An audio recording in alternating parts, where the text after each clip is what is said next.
Good morning.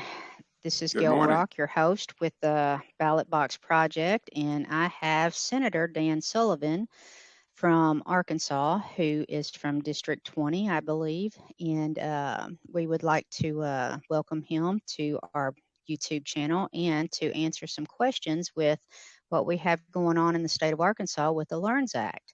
So with that, I will go ahead and introduce him and let him tell a little bit about himself. So Senator Dan Sullivan, welcome. Sure. Thank you very much. I'm glad to be on. Yeah, I'm State Senator Dan Sullivan. District 20 is correct, in Jonesboro, Arkansas. I've been in the legislature for about 10 years, 6 in the Arkansas House and coming up on 4 in the Arkansas Senate. I have 30 years as an educator in a lot of different areas in several different states, and graduated from Arkansas State University. Also, when I left education, went into the private sector and worked for a company that did healthcare for children with multiple disabilities. So we did physical therapy and occupational therapy, behavioral health, and quite a few different services, mostly for young kids, but primarily for children. So you said that you came from the educational background. So tell me a little bit more about that if you don't care. Sure. Well, I graduated from Arkansas State. I was a physical education teacher and coach for a number of years in high school and elementary school and in college. Went on to teach third grade for a few years, and then was the principal at an elementary school here in Jonesboro for several years. The people of the superintendents of Craighead County asked if I would help them start a county-wide alternative school, success school. So they changed the format from just a Jonesboro school to the 8 school districts of Craighead County. And I was the director of that program, which integrated behavioral health and education into one entity. It was kind of a private entity, but it worked out really well. As a matter of fact, when I left that program, I went to work for a company to help integrate behavioral health in school districts across the state. So you're speaking my language when you said that you're a coach, because I too am a coach. I teach athletes as well, and have always, but only I come at it from a from a community standpoint of donating my time as a fast pitch athletic coach who helps young ladies and even young men to get college scholarships who otherwise may not be able to because parents in the community may have to figure out, how they're going to pay the electric bill versus, helping their child get on to scholarship. And so you're definitely speaking my language, because I am definitely a mentor of our youth, which is also the reason why I suppose that we both have our passions for our up and coming future.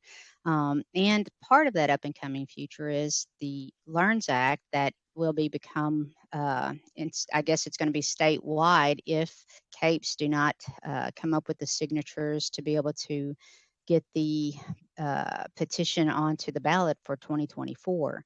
Is that correct? Correct. The governor traveled the state speaking about the LEARNS Act. It didn't have that title, but talking about educational reform for well over a year, and talked about exactly what she was going to do. Arkansas for decades, like I said, I was 30 years in education in multiple states, and Arkansas always ranked towards the bottom. And we had tried various solutions to that, but we never got off the bottom 5%. And so the governor traveled the state for a year, maybe 2 years, talking about educational reform. And when she became the governor and was elected, and the people elected her partly on that reform status. She traveled the state talking about reform, and the people of the state agreed with her. That's one of the major reasons they elected her. So she actually implemented the things that she ran on. And now there is a group that's trying to walk that back. And I'm not sure what they want to walk it back to, the status quo. One of the last in teacher salaries, last in performance. So when people want to say, no, we don't want the LEARNS Act, I'm not sure really what they want. So with what they want would be, I guess, for them to be able to have that vote. You and I had a conversation on your page that, you were very passionate to let people know that you stand by your vote. And with standing by your vote, can you explain a little more in detail the reasons why you're asking for uh, all parties, not just your party, all parties not to sign this petition? Well, sure. And I think you're right. It's nonpartisan. This is about parents who want to give their children a choice in their education. And they haven't had that. And we've grown in choice. For a while, the teachers fought a choice between schools. And they said it would destroy schools if students could choose districts. And it actually introduced some competition there. And now students can choose their district. And it's worked out great. And we're just asking that to move that to the next step and to allow parents to have more choice about where their children go. And, I think the idea that people promote this idea, sign the petition so you can have a voice. They do have a voice. The governor ran on this for 2 years, and people voted on that for her to be governor. I supported school choice. I've always supported school choice, and people elected me because I would support school choice. And now people are saying, sign this petition so you can have a vote. They did vote. They voted for the governor. They voted for me, and they voted for choice. To sign the petition is clearly just to end LEARNs. It's not about having a voice. They have it. So, with that, knowing, because I was a part of and was able to see, several parents, teachers, superintendents, and even students that were in Little Rock who were speaking out on those. And I know that your vote was one who helped pass LEARNs into law. What, I guess, if any, did you have as far as apprehensions when you were listening to these individuals give their testimony on why or why not it was good? Sure. I mean, we always weigh both sides, and you listen to testimony, and then we take a vote. But clearly, the voters voted for this. They voted for Governor Sanders overwhelmingly. They voted for me overwhelmingly. This was up front. So, are there people that disagree? Sure. But in a representative form of government, this is what we do. The LEARNs Act is going to put, again, I'm not sure what it is the people who want to turn LEARNs over want. What do they want to go to? Because the status quo is clearly not working. I've looked at the data on our students in Jonesboro at our local 8-county districts. Their scores, except for one or two of the schools, not districts, one or two of the schools rank in the bottom 50% statewide. We rank well below the bottom 50% nationally on national scores. So when people say, let's overturn the LEARNs Act, what do? The governor has said, we're going to prioritize young children learning. They're not going to move forward unless they know how to read. She is putting we voted to put $250 million, new dollars, into education. $250 million to go to literacy. Most of that going to areas where students score poorly on the test. That's Jonesboro. We added a 2.2% to adequacy. I'm sure you're familiar with adequacy funding. Mm-hmm. Okay, so we added the largest increase in the state's history to adequacy funding. Right now, when the schools get their adequacy money for teachers, only 70% of that money goes to teacher salaries. This bill requires an additional 10% to go to teacher salaries. If this bill comes to the ballot and it fails, all of those things end immediately. The teacher raises, we're one of the highest in the nation now for our teacher raises. We're adding $250 million. We're adding 2% to adequacy. We're saying that schools must fund salaries first to a high degree. If this is pulled down, we lose all of that. For what? For the status quo? For 30% passage of our students in reading and core subjects? I just don't believe we can stay status quo. apparently signing this petition says they want the status quo. So, excuse me, I'm sorry. So, with saying that about the teachers and the increase and everything, where exactly is this money going to come from? I have actually read even in the news where, school districts are really concerned and where they're going to get this money from, and even where it says that they're going to have to even dip into the football programs and things like that to be able to pay these teachers. But what do you tell the teachers that have years of experience and even extended degrees when they no longer receive these raises, and that teachers will be getting the same amount as they were, let's say, a new teacher coming in? And let's say if I was a teacher of 10 plus years. Yeah, valid point. And will they have to dip into football? Possibly. Will they not be able to build new stadiums and practice fields and turf? Possibly. But which is more important, a football field or kids reading? We are at the bottom. And we're saying that football fields and basketball and sports are more important than our children in our most impoverished areas reading. You spoke earlier about helping kids get scholarships. One of the most important scholarships they can get is an academic scholarship.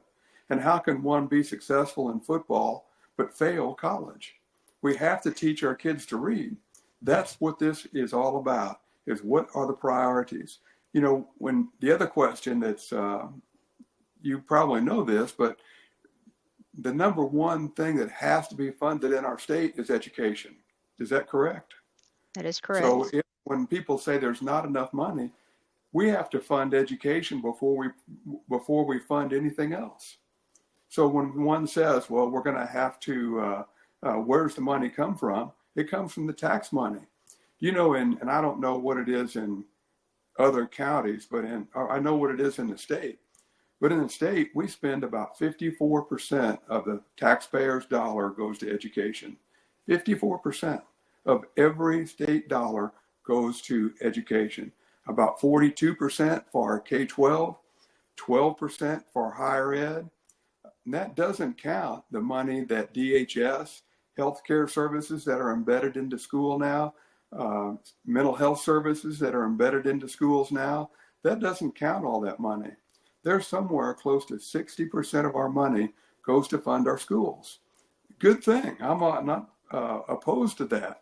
And we're going to inject another $250 million into that. It says that the governor's priority and my priority is getting our children to read, primarily impoverished and failing schools. And if that means school choice, so be it. But that is the most important thing out there. And I challenge anybody and would like to hear from folks that say playing football is more important, playing basketball, having some of the things that our schools do, having 20-foot and 30-foot ceilings in our buildings is the most important things that we do. If you drive around most local communities, many of our schools are the best facilities in the communities. That's fine. Is that more important than your children reading? How important is it to have a 20-foot ceiling or some of the things that we go into? Technology is huge now. We're investing millions of dollars into technology for our kids. Some of that ends if the LEARNS Act doesn't go through. So again, you're speaking to my heart, because as an IT specialist, that's exactly where I come from. A bit of history is my very first computer was a broken computer that I learned how to fix and did that on my own. And so I do understand in a time, because my generation is the one who actually did introduce the internet and things like that, but it was also our teachers who were the ones who pushed the internet. I don't know if you know that or not, but they were the ones who wanted to keep in touch with their children as they were off in college. Absolutely. And Absolutely. that's how internet actually became such a big thing, and to where it is now with us even going into AI and things like that. And speaking of teachers, so what do we tell the teachers who have many years of experience, again, that they have these degrees, and from everything that I read, Dan, you correct me if I'm wrong, that even if it's a charter school or a private school, that some of these teachers will not even need a high school, I'm sorry, not a high school, but a college education. So how is that going to affect those teachers that have went on and gotten those educations and things like that? Where do you see that they fit in? And let's talk about the rural areas, the rural areas that Let's go these one at will be a time. affecting. Let's go one at a time. You had about 3 or Sure. 4 questions there. So the first one, what about teacher salaries who have expertise? Amen. Bless them. I know a lot of them, was principal and colleagues with them. Very valuable. And we want to keep them. That's up to the school board. The school boards are going to have to reprioritize who they pay and what their value is. So my suggestion, as you probably know, we as legislators just give the schools a bucket of money. And then the schools decide how that bucket is spent. It's one of the reasons for the $250 million. It's one of the reasons for the adequacy law, because we don't trust schools anymore to value teachers. Our districts are spending money on a lot of things. It's the primary reason we said that 80% of the money we give the state or we give the school now has to go to salaries.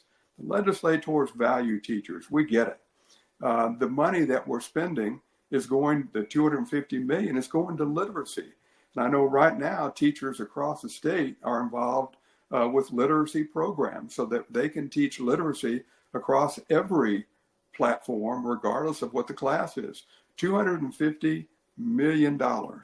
There's money there for teacher raises for teachers that display competency. When I worked in the private sector, we rewarded performance. And when we had people that performed well and had high quality jobs, their kids got better as a result of their therapy, whatever that was, we rewarded that. It's more difficult in the teaching profession to do that, but I think we can do that. And that's what the governor is proposing. That's what I support, is outcomes-based merit pay. You get paid on your performance. Now, is that difficult? Yes. Is it impossible? No. Matter of fact, I met with about 100 state employees this week, and they were talking, they didn't get a merit raise or a cost of living increase. They didn't get that this year. And I asked them, have they proposed from their group what merit looks like? And they haven't. And teachers need to get together with the administration. I don't know if you've been to many school board meetings. I've been to a few. There aren't many teachers that show up. As a matter of fact, when I talk with teachers and say, have you met with your school board about your pay? Well, no. I'm afraid of repercussions if I go to them and talk. Okay. But I think a lot of this falls down to what teachers want to do with their local district as far as prioritizing where the money goes. So bringing up the school board, in the private sector where you came from, how will that affect parents for, let's say, for example, let's talk about if you have in the public school sector, you can go to a school board meeting as a parent, and that board obviously listens and makes adjustments and everything because it's federally mandated. On the private sector, if I were a parent that had a child still in school, how would that be to the point to where these school boards would listen to us versus them being a private sector and coming up with their own whatever it is that they decide? Sure, that's why we have elections. You just elect different people. If you're not satisfied with what your board does, you elect different people. Again, the people elected our governor overwhelmingly based upon her platform for reform and education. Our people want that. All the surveys that are done indicate that school choice is people want that because they're tired of seeing their kids fail. We talk about athletics and extracurricular. There's a lot of kids that don't participate in that. A lot of kids. And they're the ones that are falling behind in learning. And we want to really focus on those students. And the accountability, you jumping back to where teachers without a degree may get to teach, that's kind of up to the parents and it's up to performance.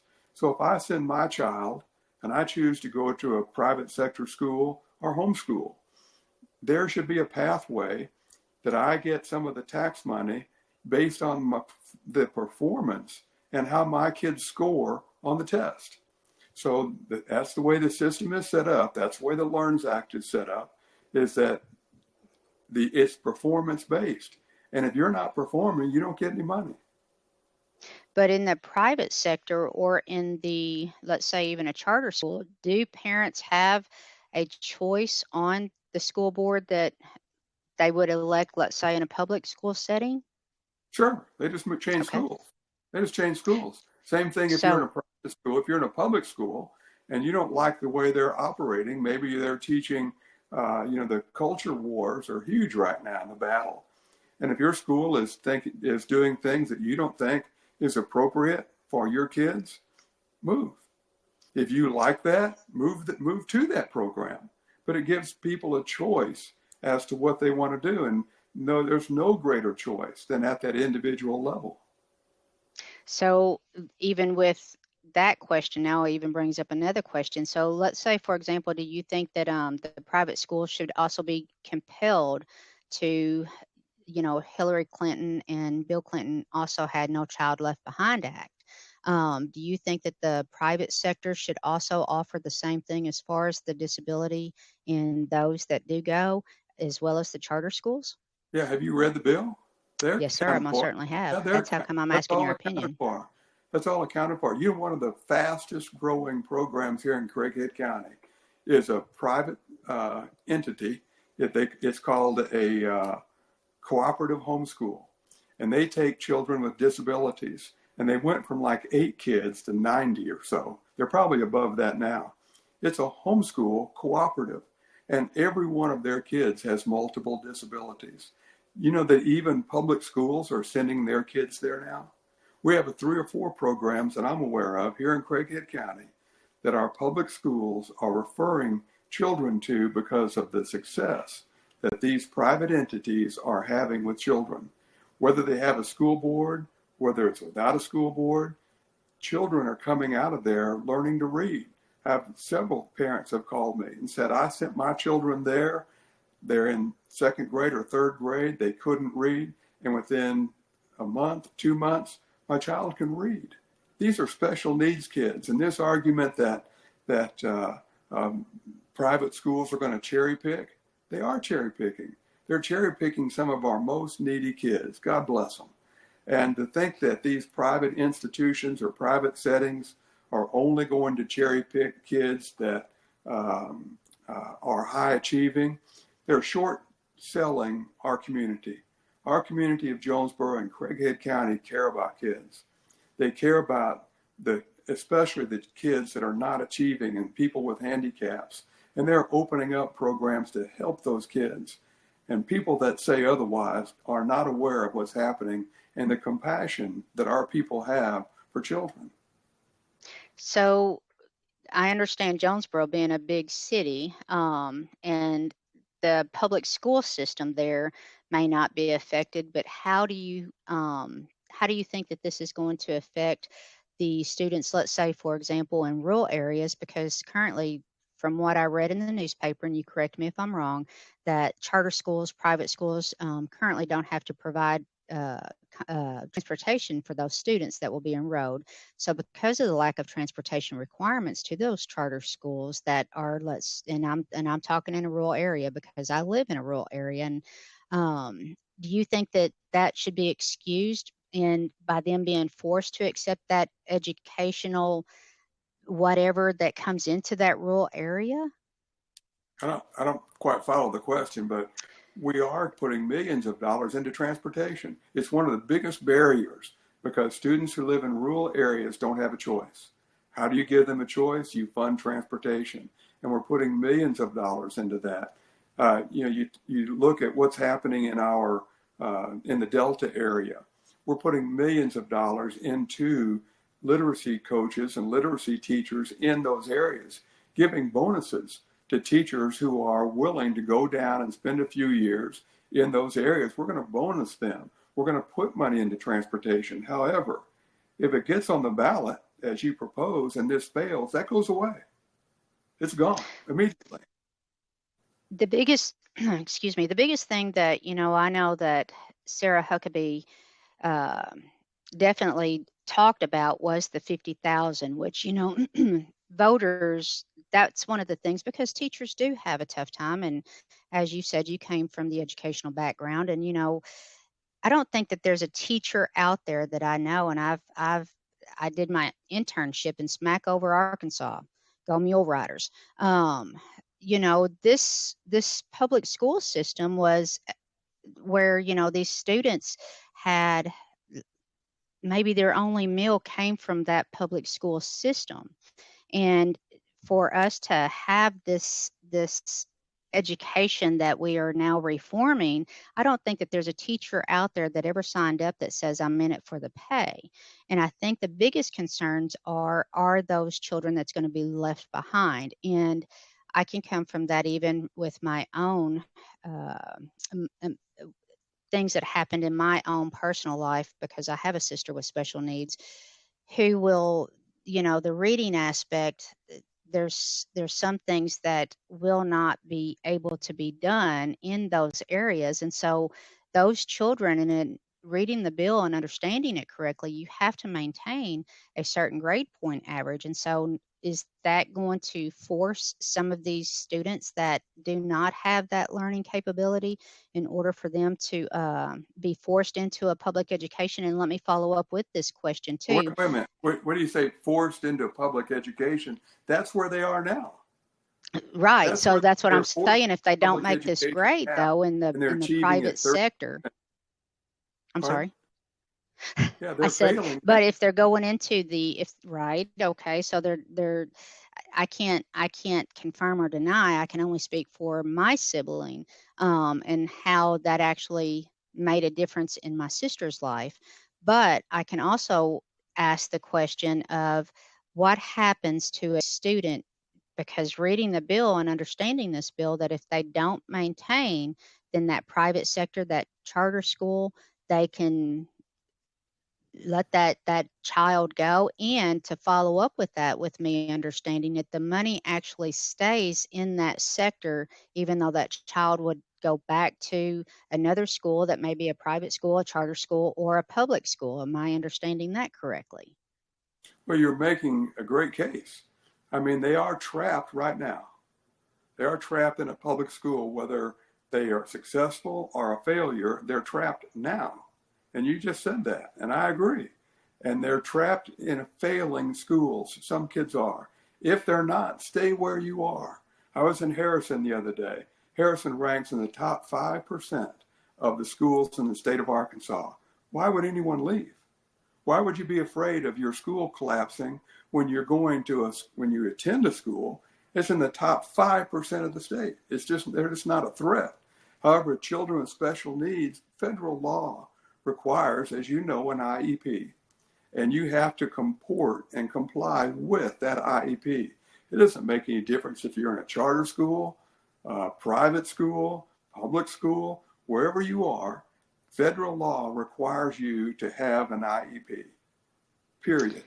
So wherever you're in school, you're under federal mandate to do that. Now, a private school or a charter school, they're not meeting the IEP standards, then that program will be closed down. The student will have to move, and they're going to move back to another school where they're trapped. So that's exactly where I come from, is because, that's that very scenario, coming from a private school, with my sibling, who she was not able to go through the private sector and ended up getting her education in the public school sector, because the private sector actually needed that slot. And this is as a child, for another individual to come in and to be able to fund, versus, where she was not, because the special education just was not there in that private sector. And that's one of my biggest concerns, I will tell you, because I've lived that whole life and still a part of that life. And to know that, she was able to get that. Well, I But appreciate your concerns, and it's being in the private sector, that that private school does not have to accept that child. So in my question, it would be, what if, let's say, it is a child who, um, well, let's just say if it's a not even anyone who is even in the section of disabilities, but let's just say it's in the LGBTQ plus section, and it's a school that's a private school that does not conform or even want to conform. Can they deny a student based off of that?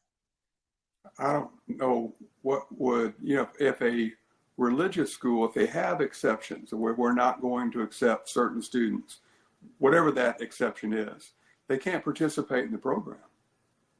So They can't take state money and deny children. I'm assuming you're talking about some of our religious schools. If they don't want to take the money, they don't have to. If they're going to pick and choose students and discriminate against students, they can't be a part of the program. So with that definitely answers some of my questions on Well, let me ask you a being able question. to. Why would you want to kill Sure. the bill when you have so many questions? So it's not that I want to kill the bill. Well, sure you do. You're No, gathering it's signatures to vote no on LARNs. so That would be it's no. So to answer your question, it's not that it's to kill the bill as much as it is to know that I was a part of being down there and listening to everybody who voiced the same concerns that I have. And for a governor and legislation to be able to vote and make that vote a law based off of 57,000 citizens in this state, you know, I whether it be if the vote goes that yeah, we need to do it, so be it. But I do believe that us parents should be allowed to have that choice and have all of that information in front of us. And again, as I even explained in your comments, just because you're signing the petition doesn't mean that you agree with it. It means that you want to have the right to voice your opinion. And if you do want it, then absolutely, let's vote for it. And I am a that's a strong false believer of argument. that. That's a false argument. They Okay. voted, the governor traveled for 2 years around the state promoting this. Legislators all promoted it. School choice, school choice, school choice. We all voted on that. And the people elected us. And we voted the way the people said. So to frame this as if this petition is to give people a choice to vote yes, they already did. It's like buying a ticket to go on vacation and then saying, we want to vote on whether we really want to go on that vacation. You bought the ticket. Obviously, the people want this. And obviously, this is an opportunity or an effort to overturn what the will of the people is. Now, if you want to make the argument, we want to know more, okay. That's why we're doing this today. I have offered time and time again to do these kinds of things and rarely have anyone take me up and say, come and meet with us and talk with us about this. The governor's been all over the state. She's talked multiple times here in Jonesboro. I don't know where you live or where you reside, but she's been all over the state talking about this, open for questions. Mr. Oliva has been all over the state. Legislators are all over the state willing to have these conversations. So if you want to learn more, let's go for it. But again, I'm still waiting to hear, if this fails, what happens? What do we do? You talk about being stuck. Arkansas as a state is stuck. We are at the bottom. And at some point, someone has to provide what we're going to do to change this. And just saying vote no, I think is not logical and hurts the children of our state, especially the most impoverished. So with that, we both have our passions, and obviously they are children, and the same goes with me. And I only want what's best, just as well as you do. And you're right. This is exactly how come we're together and being able to talk about this. With the Learns Act and CAPES, which they are going to be turning that in at the end of this week. Actually, it's going to be tomorrow, if Yes, because it's due in the Attorney General's office, correct me if I'm wrong, on the 31st, which is going to be Monday. And if this does, I don't know if it's going to be so much with it's being struck down as let's come back to the drawing board, because I think the biggest thing that she ran on was to give those teachers coming right out of the gate the $50,000. And in the state of Arkansas, where do we rank nationally, um, Senator Sullivan, with our income? Where is that right now? And so how can we say that we're going to be going from the end of the totem pole to the very top whenever, we have parents who, let's say, work at Walmart even, and are even living on subsidized food stamps and SNAP and things like that. And so where are we going to be able to change that even? I don't Great know. point. Great point. Oh, fantastic point. The issue is bringing more high-paying jobs to the state of Arkansas. What's the number one things businesses look for when they come to a state? An educated population. When we have an educated population, we will attract more high-paying jobs. Arkansas, for decades, centuries, was an agricultural state, low-paying agricultural state. We are transforming that. And if we're going to attract, just like here in Northeast Arkansas, we just got a new steel mill. Those jobs average $100,000 or more. Those are the kinds of jobs we want to attract. We have to have an educated population to do that. When we rank at the bottom, how do we attract industry to our state other than the Walmart kinds of jobs? Good jobs, and I'm glad we got them, but they don't pay much. Our state employees don't get paid much. How do we raise that? We raise that by bringing in higher paying jobs, companies who pay taxes, that we can improve the salaries. You're right. We rank towards the bottom, I don't know, the bottom 25% across the nation in income. But when you compare that to the cost of living, we go up to the middle of the road.